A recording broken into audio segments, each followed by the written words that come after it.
Welcome. I'm Daren Weissfisch, the music director for the Lake Union Civic Orchestra, and I'm here with Michael Plagerman. Michael Plagerman, can you introduce yourself to our LUCO audiences? Yeah, I'm Dr. Michael Plagerman. I'm the director of sacred music here at the Church of the Blessed Sacrament, where I play the organ and direct the choirs and do all of our admin stuff. Wonderful.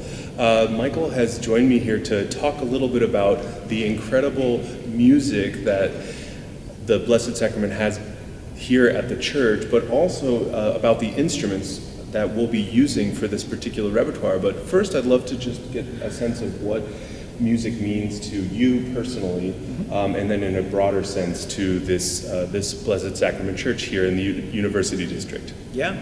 Well, I mean, music's been the driving force behind my entire career.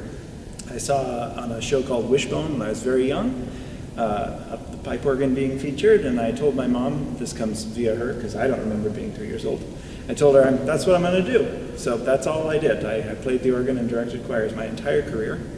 And that led me to this wonderful church that is really supportive of music in all different forms. We have 4 active choral ensembles here, and I'm one of 3 organists and 2 choir directors on the staff. And yeah, it's a wonderful environment. Music is really central to Catholic liturgy and life. The one aspect of life that is unique to the church is worship, and one of the primary forms that takes is music. And this congregation invests heavily, both in terms of time and money, in the music program. So we're really fortunate that works to the favor of all of our music staff and our lovely collection of instruments.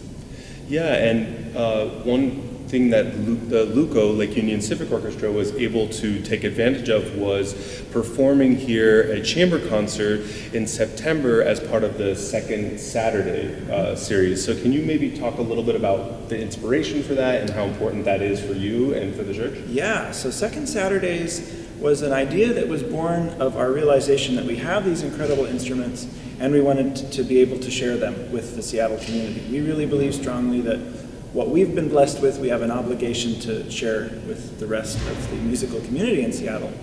And we wanted to be able to do it at a low cost to us and to these organizations. And so what we came up with was Second Saturdays, which are evening programs.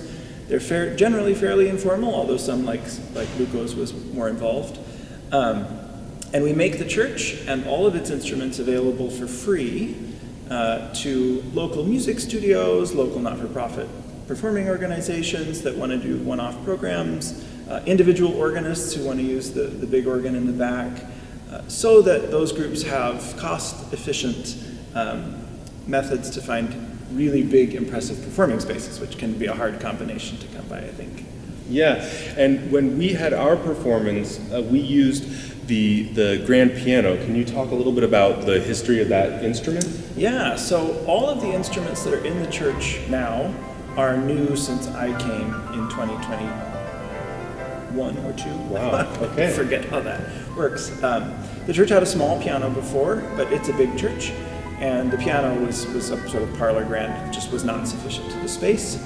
So we found this. This was actually owned by Dr. Irene Bowling, who is a very active piano teacher in Bremerton.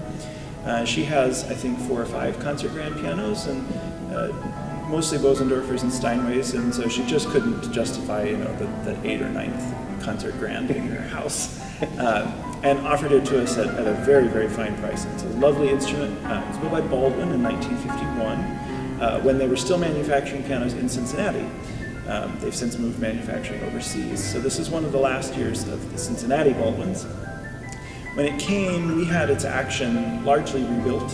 It hadn't been touched since 1951, and so it needed a little bit of TLC that way, but it's been a fantastic piano and sees quite a bit of use at the church, especially given that we don't use piano in liturgy commonly. Sure. It's mostly a concert instrument here. And you mentioned that part of your own history and upbringing was the organ. Where are you from? So I grew up in Washington, originally way north in a town called Linden. Okay. It's almost as north as you can go in Washington State. And then we moved, my parents owned a dairy farm there and now a crop farm in central Washington. So we moved when I was just starting high school near Moses Lake. Okay, and did you have access to an organ when you were growing up? In Linden, yes. It's a Okay. large community of Dutch expats, and organ was important to that tradition, so there are a number of pipe organs in Linden. There were no pipe organs in Ephrata. There were a few digital organs. Okay. But I was very fortunate that while they didn't have the greatest organs, they had one very fine organ teacher. Barry Williams was the organist for a long time at Sacred Heart in Bellevue, and he helped out at St. James for a while. And he had retired to Ephrata, of all places. And so I got connected with him, and he was my first regular organ teacher. Wow. And speaking of organ, we can sort of see in the background this organ. Can you tell us a little bit about the history? And I understand that this is a fairly new installation here and quite an impressive and exciting organ. Yeah, that's right. We're really thrilled. This organ just passed about 1 year since its installation. It was dedicated on September 24, 2024. So we're just past a year on that. It was purchased from the Lutheran School of Theology at Chicago. It's 20 years old. It was built originally in 2004, but that's actually fairly new in organ terms. So it's essentially a new organ. The school in Chicago had to sell their building, and the University of Chicago, who bought it, did not want the organ and needed it removed on a very tight time frame. So we made an offer on the instrument and actually moved it into a sort of storage corral over in that transept. We built a big fake wall and set all the parts in there while we did renovations. The organ is 26 feet tall and it weighs 18,000 pounds. So we had to do some structural work so that it didn't fall through the loft floor. And this is by a famous builder, is that correct? He's pretty well known, yeah, Mike Bigelow. He's based in American Fork, Utah, and has built a number of very, very fine organs. He himself studied with John Brombaugh, who was kind of, I think you could say he's one of the fathers of sort of neoclassical organ building in the U.S., and probably more broadly. Very nice. And can you tell us a little anecdotal story? I heard that there was an emergency rescue of this organ at one point when it was in storage. Yeah, so it was the Thursday before Palm Sunday of 2024, and the cantori at the time, the loft wasn't in use, so the cantori were rehearsing right there, and our custodian came out and was yelling about water or something, and we didn't know what was going on, but pretty soon we saw water running down the floor of the church, the whole floor, from the back. And what had happened is a water main in the bathroom at the back had broken and was flooding the church. And at first we didn't know how to react, and then it very quickly became clear that there was going to be a lot of water. And the organ was sitting on the floor, all kinds of bits and pieces that shouldn't get wet were getting wet. So we moved the piano, the harpsichord, and the small organ up out of harm's way. And then we tore down the wall, and with the help of the Seattle Fire Department, who showed up pretty shortly thereafter, and a whole bunch of volunteers, including the choir, we moved the entire 18,000 pounds of organ up onto the pews where it couldn't get wet. Mind you, on the Thursday evening before Palm Sunday.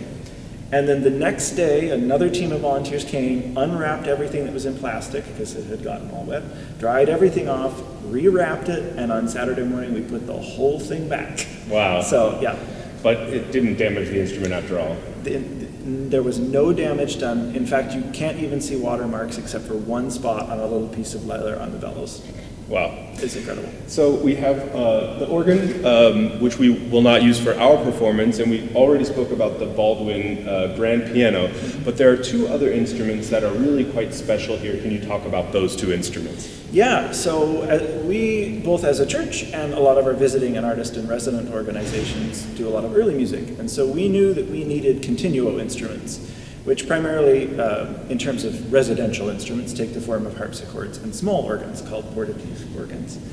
And the church had a very, very small harpsichord when I came, but it was really much too small. It was inaudible in this space. It was used in the parish hall, and that was okay, but not in here. So with the help of Jalon Stopples-Dupree, who is an active harpsichordist in the Seattle area, professional harpsichordist, we located a harpsichord built by Byron Will that was down in Portland. It was owned by Bonnie Garrett, who was the longtime professor of harpsichord and other early music disciplines at Reed College.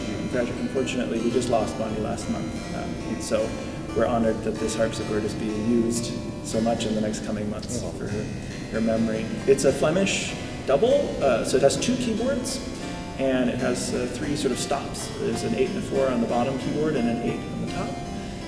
And some really beautiful painting that you'll see at the concert. It's stunning.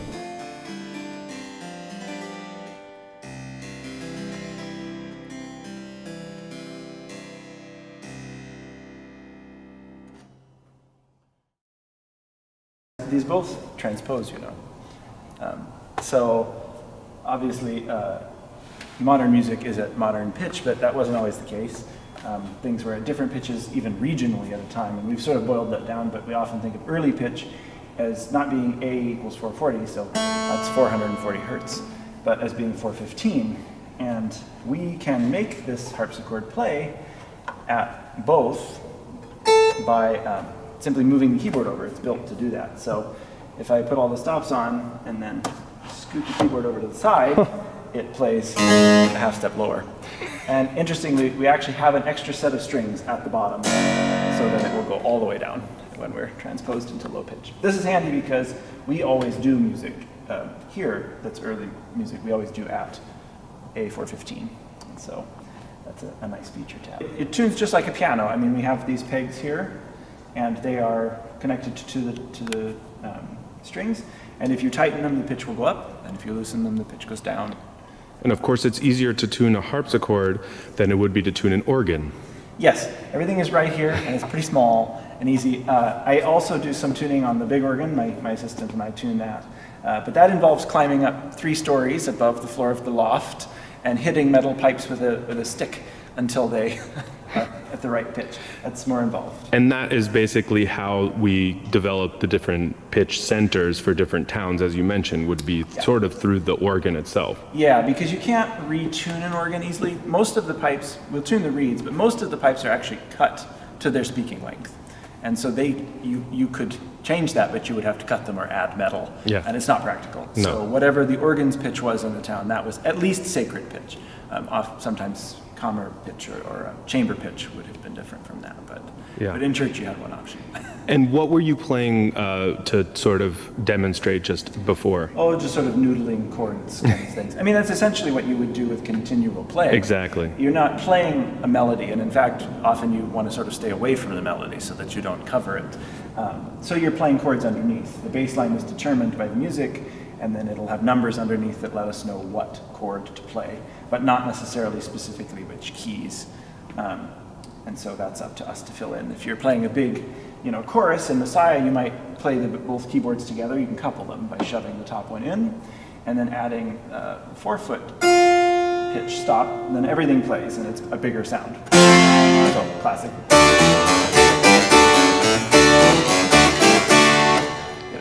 And it almost looks like a player piano because the mechanism is actually working together. Yep. What you're actually doing when you do this is the back of this key is pushing up on the back of this key, and so it moves.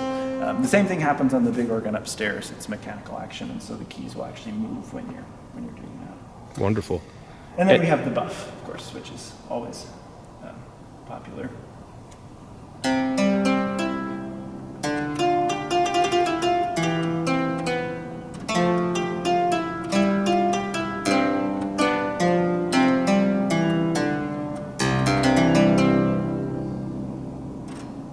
It's so lovely. It's almost like a lute, but it has more resonance. Yeah. And it's only on that top manual. Yeah, just on the top. Yeah. Kind of like the 4-foot is only on the bottom. Yeah. Unless you couple them. And what was the inscription that you have here? Music is a companion in times of joy and medicine in times of sorrow, or rough translation. I don't speak Latin myself, so if anybody watches that and I'm super off base, let me know. We'll catch us in the comments. And how do you determine for your own playing when you use the top or the bottom manual? If you were can you maybe play a little bit and sort of? Sure. So I'm actually playing this instrument in a concert next month with the North Corner Chamber Orchestra, and we'll be facing exactly that dilemma. If you listen to the character of each keyboard, you'll hear a sort of inherent difference.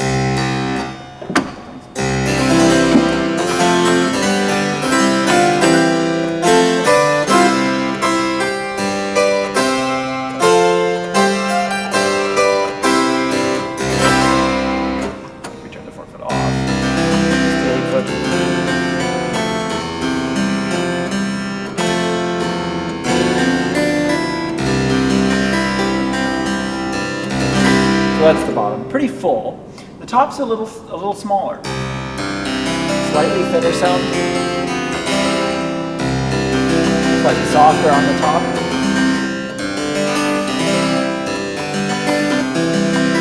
So depending on what I'm accompanying, because continuo is always accompanying something, we're almost never playing on our own.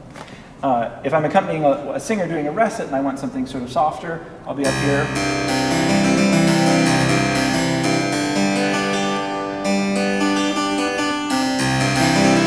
But if I'm accompanying a small orchestral ensemble that's got more volume, I'll come down here and maybe even couple so that I can be heard. And if it's a really big chorus, like the Hallelujah chorus, then I'll add the forefoot so I'm really making a lot of sound.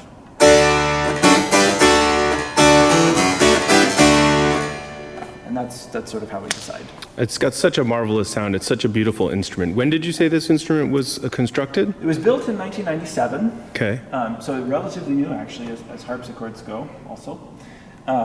And I believe it was owned by Bonnie Garrett that whole time.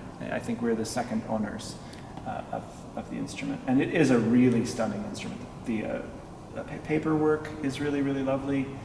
This is a traditional Flemish thing to do to essentially wallpaper the instrument rather than paint directly on it. That was pretty common. The painting on the soundboard is lovely. And just the sound of this instrument, I think, is really resonant and warm. And importantly, fairly loud. The church seats 800 people, so we've got to kind of fill up the room.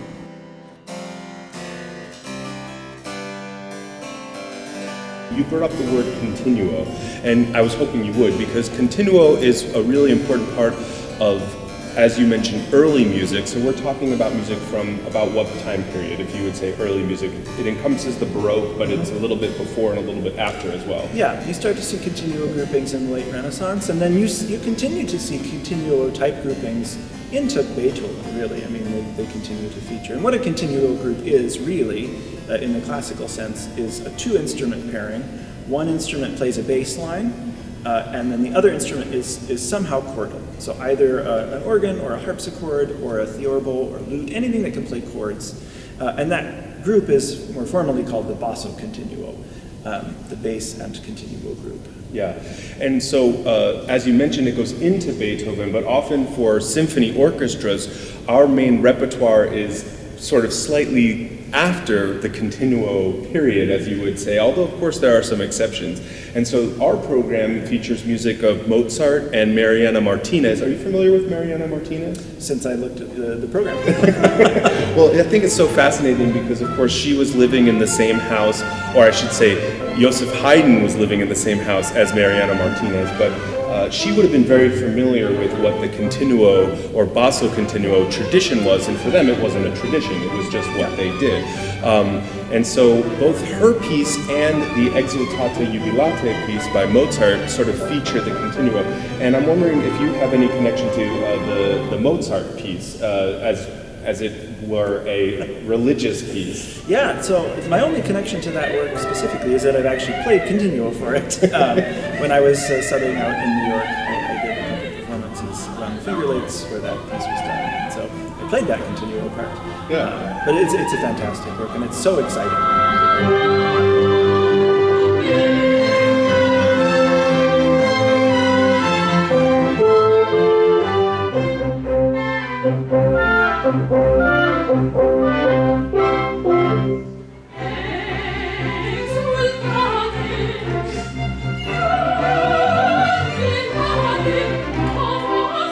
And what is interesting, I find, about that particular piece is that it is for a string group with two oboes and two horns, but it also calls for continuo, but it's specific about what instrument it wants, and that is, of course, the portative organ.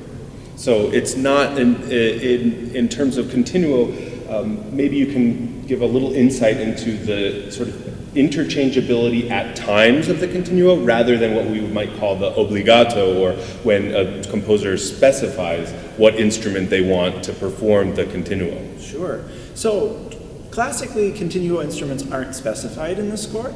It will say continuo, and it's just a bass line with figures that tell us what chords to play, and you throw whatever instrument you either have or want at that line, often guided by the style of the music. Or the text. Or the text. Yeah. So next month we'll be doing Messiah here in our annual performance. What are the dates for your Messiah? December 5 and 6.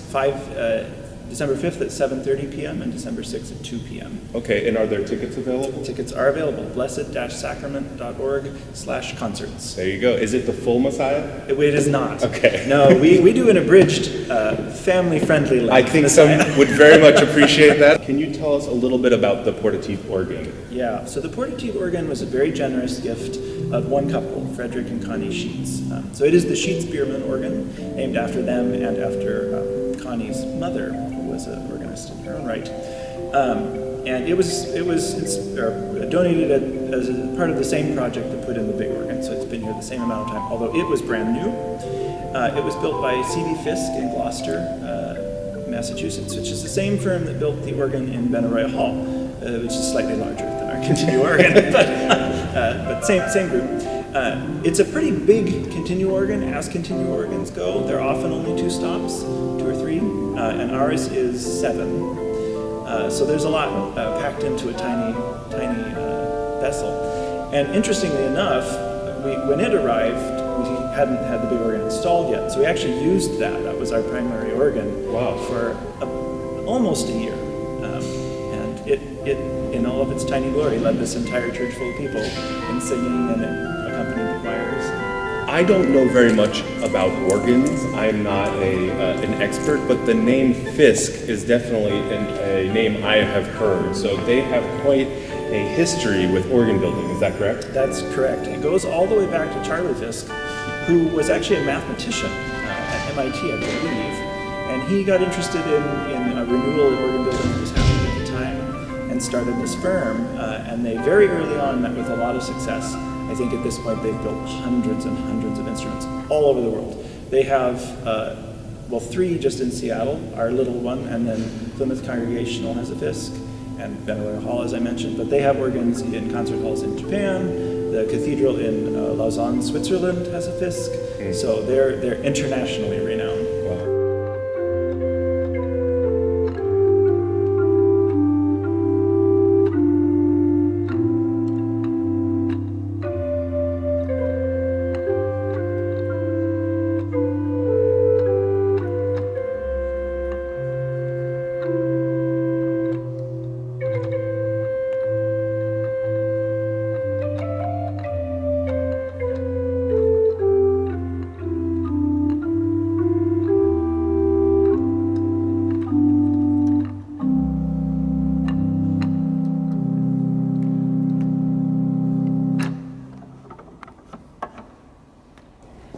Sense for what it looks like in there. Oh, wow. And then it's basically pipes everywhere. The pipes on the front actually play, and then this back wall right by the organist, this is actually the back of the 8-foot gedakt. So there's kind of pipes all over the place. Ah, I see. So there's pipes, these square pipes in the front. Yep, these wooden pipes. That's the 8-foot open treble, Mm-hmm. and then the low part of the 8-foot gedakt is the wall that the organist faces. And then those pipes down there, these square ones down there. Yeah, so that's the flute, the 8-foot or the 4-foot flute. Mm-hmm.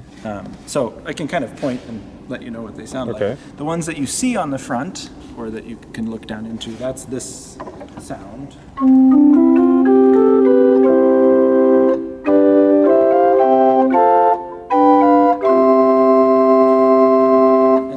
Down to middle C, because we talked about 8-foot pipes being 8 feet long. If we kept going all the way down, that would have to be 8 feet long. Gotcha. And we don't have 8 feet to work with. The 8-foot gedakt is way in the back and along the sides a little bit, and then these ones that we see here. That doesn't have to be 8 feet long because it's stopped. If you put a cap on a pipe, it will speak at twice its length. That's these right So here. these, yeah, and the mouths are inside. So they're running this. They're running They sort run- of diagonally. Yep. Or not diagonally, horizontally. Yep, pipes don't care what Where? orientation they're in. So these are horizontal. There are actually organs in Europe, modern instruments, where part of the design is pipes that are hanging upside down. And in fact, that's a historic practice. They're old organs. But that's the sound. That's the sort of basic sound. You put that under everything else. And then in the organ, the little square wooden pipes that you see back there. That's the 4-foot flute.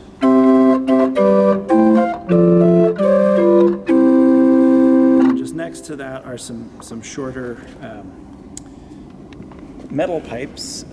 This kind of group here, the longer metal ones, that's a 4-foot principal, so it's a sort of rosiny sound. We think of organs as sounding like specifically. And there's a 2-foot. And then we have partials. And this is an interesting thing about the organ.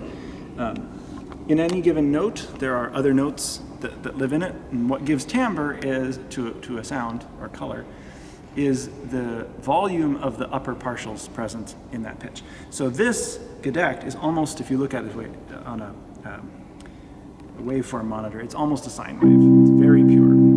So we add things to that to give it color. The first thing that is in any given note is its octave up. We add that to reinforce. Well, there are also non-octave tones. So an octave and a fifth is present in a note. So in this note, very quietly, exists this note. And we can actually add a pipe that plays that note to give a different color. But instead of hearing both of them, you really hear that pitch with a little flavor. And you can do the same thing in the bass. And when you add that on top of the whole ensemble, it gives quite a bit of power. So already a pretty big sound. If you really want to liven it up, you add the quints.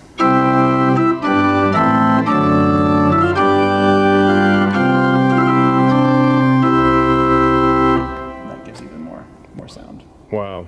And how is this organ powered in terms of the air? Yeah, so if we had 2 more people, we could lift it off, but in the bass, you see there's a cord that goes in here. Mm-hmm. There's a little blower that lives in there, and a little reservoir, and it pumps air into that little reservoir, and that creates wind pressure, and then that moves up into the organ and is allowed to get to any pipe via the stops and the keys. So it's 2 different systems of valves in the organ. The stop allows air to get to this, we call it a rank, that group of pipes. And then when you open the valve below the particular note, then it plays on any stop that's open. So it opens to all of the pipes that could play on that key, but the only ones that sound are the ones whose ranks are selected. So you can actually hear as the valve opens, if I pull it on slowly. Oh, that's so cool. Yeah. And what's the sound that the organ makes when you first play it? What's the sort of like articulation, if you will, sound? You mean every time you press down a key, when the air first enters into the You're talking about chiff? Yes. Yeah. So depending on how an organ pipe is voiced, you can get a phenomenon called chiff, which is essentially a moment of harmonic instability when air enters a pipe but hasn't yet formed the laminar sheet of wind that allows the pipe to vibrate at its appropriate length. That will happen more or less depending on how the organ has been voiced and how the organist is using it. So something like this principal has very little. There's a little poo, but something like this gedeckt, if we really, that's pretty clean too. There's just a little moment of poof that gives a little articulation and can be useful, actually. Most organ builders try to limit it because it can get to sounding very sort of typewriter-ish if there's a lot of chiff. So you'll find organ builders try to limit it or make it available. If you press a key really quickly, you let a lot of air in really quickly, you will play up that phenomenon in that pipe if it's possible. There are pipes that are voiced so that you really couldn't do that. But a good organ builder will build it so that if you press softly, no chiff, and if you press really firmly, you'll get a little bit of kind of rhythmic onset. To give it a little bit more color, color or variation. And clarity. I mean, if you imagine, this is a big church, but in European terms, not really. And so if you imagine an organ in a church twice this size, the onset of the note might be really indistinct without some kind of rhythmic thing to cue you into the fact that it's happened. So in a big church, a little bit of chiff can just give a little rhythmic clarity, because of course there is nothing hitting anything. There's no reed. It's essentially a box of flutes or whistles apart from the actual reeds. Resonating chambers, Yeah. resonating pipes. Yeah. Yeah. So there's no rhythmic component. There are reeds on the big organ that do actually have a reed that vibrates, but.